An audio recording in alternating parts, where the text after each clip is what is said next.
केहू लगावे लगनी फूलवरिया, केहू बैठावे रखवार।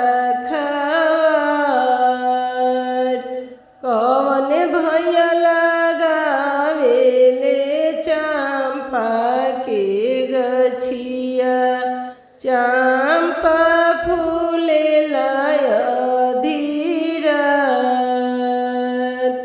केहू लगावेला घनी फूलवरिया, केहू बैठावे रखवार। केहू लगावेला चंपा के गछिया, चंपा फूलेला अधीरात। बाबा लगावेले घनी फूलवरिया, चाचा बैठावे रखवार। अपने भैया लगावेले चंपा के फूलवा, फूलवा फूलेला अधीरात।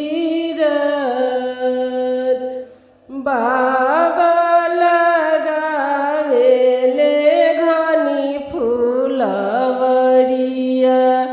चाचा बैठावे रखवार।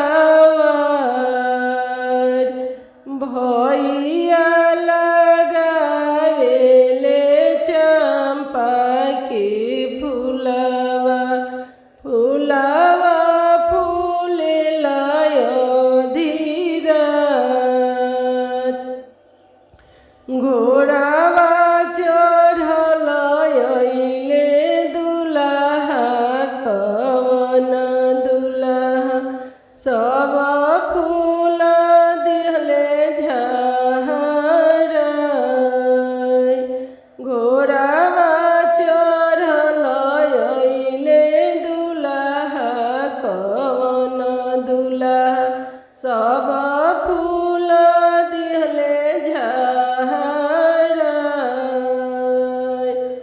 अपना महलिया से निकलेले भैया, हाथे गुड़ देला मुखे पान। अपना महलिया से निकलेले कवनी भैया, हाथे गुड़ देला मुखे पान। एही गुड़ देलावा से मरब दुल्हवा, सब फूल दिहले झराय। एही गुड़ देलावा से मरब दुल्हवा, सब फूल दिहले झराय। अपना महलिया से निकलेली सुंदर बेटी, भैया सियर हमार। अपना महलिया से निकले सुंदर बेटी, भैया सियर हमार।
घर